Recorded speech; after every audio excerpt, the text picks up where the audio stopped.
don't forget to subscribe my channel Hang Duk Mana.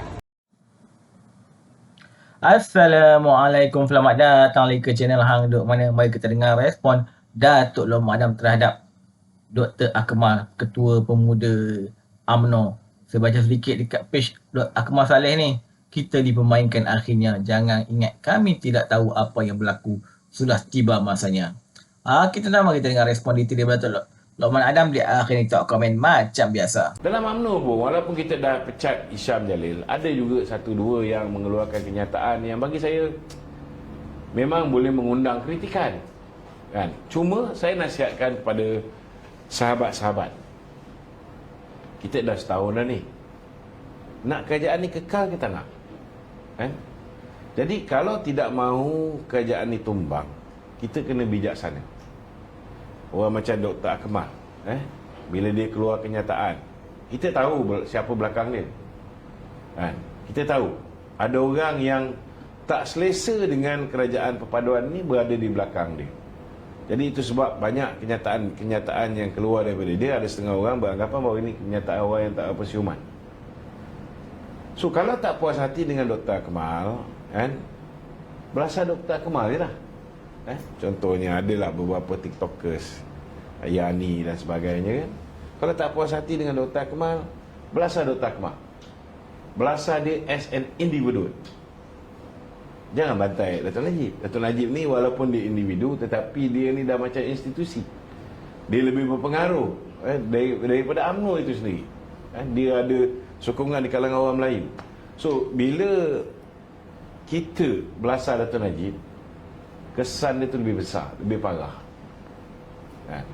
Kalau misalnya ada yang tak puas hati, macam Dr. Fuad Zakarsi, dia bantai Tony Puah sebab Tony Puah membelasah Datuk Seri Najib, tapi dia kaitkan dengan Rafizi Ramli contohnya. So kalau tak puas hati, tegurlah Dr. Puad, kan? Jangan libatkan Datuk Seri Najib. So benda-benda macam ni kita kena faham. Dalam kita berada di dalam sebuah bahtera ni, kita kena belajar berkawan. Ni nak kena faham, kan? Kita di peringkat BN, apa saja kita cakap tentang pemimpin-pemimpin Pakatan Harapan, patut kita dah zip mulut kita dah. Cukup lah. Yang dah lepas-lepas lah. Kita dah buka buku baru, duduk bawah satu bumbung. So we got to stop criticizing our leaders, kawan-kawan dalam satu pasukan, menggunakan bahan-bahan lama. Sama juga dengan kawan-kawan dalam Pakatan Harapan. Dia tak puas hati dengan Datuk Najib ke, Datuk Zahid ke, letak tepi. Kita dah dalam satu pasukan. Kita cari benda yang boleh menjadi titik persamaan, dan kita elak daripada mengulang perkataan-perkataan, ayat-ayat yang kata orang tu boleh menyebabkan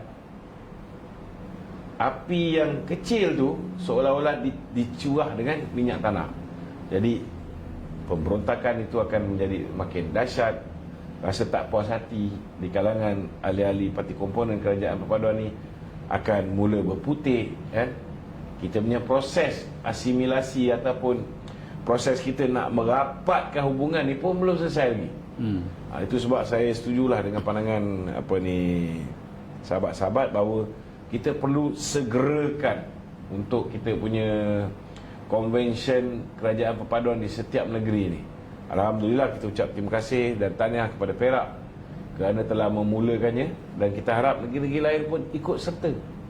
Kalau kita selalu buat program bersama, maka proses untuk sebati, proses untuk merapatkan jurang yang longgar ni, kita dapat kurangkan. Ada juga tanya dengan saya, kenapa saya belasah Tony Puah, belasah pemimpin-pemimpin yang mengeluarkan kenyataan ni. Dia kata over lah. Ada yang kata over. Saya jawab simple je. Kalau saya tak belasah individu-individu, yang cuba meruntuhkan kerajaan perpaduan ini, maka akhirnya kerajaan ini jatuh. Jadi sebelum orang lain, orang UMNO melihat pemimpin UMNO tidak langsung. Kalau pemimpin UMNO buat salah pun saya rasa, takkanlah pemimpin daripada DAP ke PKR buat sesuatu yang menghina kita ke, atau macam Tony Pua cakap kita ni korup dan sebagainya, pemimpin kita ni macam-macam, kan? Saya nak diam. Tak boleh, kan? Sebab itu akan menyebabkan orang lain nanti bila mereka react, mereka tak react ke atas individu yang buat salah, mereka react ke atas parti. Apa yang Ram Karpal buat, apa yang Tony Pua buat, apa yang Ramasamy buat, dia orang kata itu DAP, but actually itu bukan DAP punya suara, itu bukan kepimpinan DAP hari ini. Tony Pua dah tidak ada dalam kepimpinan DAP. Ram Kapal bukan lagi menteri, dia dah di drop baru-baru ni. Kan? Kita kena faham benda itu. Barulah kita tidak terlalu emosional. Orang-orang DAP pun tak pernah kata apa yang dibuat oleh Isham Jalil itu sebagai pandangan UMNO. Sebab mereka tahu itu pandangan Isham Jalil. Dia ada kepentingan-kepentingan dia. Dia ada sebab musabab dia kenapa dia kecewa tak dilantik balik jadi ketua perangan. Dia tak dilantik jadi pengurusi JLC yang menyebabkan dia berpendirian begitu. Ini kita kena bijaksana. Kalau nak tengok kerajaan perpaduan ni terus kekal lah. Tapi kalau ada yang dah rasa macam boring, penat jadi kerajaan, nak jadi pembangkang, silakan. Buatlah apa nak buat, kan? Kita cuma boleh bagi nasihat. Okey Tok, kalau kita tengok natijah daripada apa yang berlaku mutakhir ini menunjukkan bahawa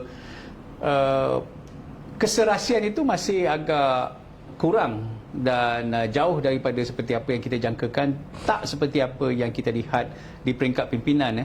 Jadi tak ada cara lain, iaitu masing-masing parti mestilah memperkuatkan parti masing-masing. Memperkuatkan parti masing-masing bukan bermaksud kita menunjukkan kita abang besar dan kita nak diktate apa yang orang perlu ikut, dan kita nak, macam Datuk kata tadi, senang nak menuduh orang dan mengatur orang dan sebagainya. Tetapi asimilasi di peringkat bawahan ini kita perlukan. Jadi dekat sini Datuk, kita tengok bahawa banyak lagi atau ramai lagi ahli-ahli parti kita yang masih kurang faham betapa walaupun kita ada 153 sokongan kepada PMX pada hari ini, tapi sokongan itu pada saya sebagai pemerhati boleh saja hilang sekelip mata sekiranya semua parti tidak berhati-hati.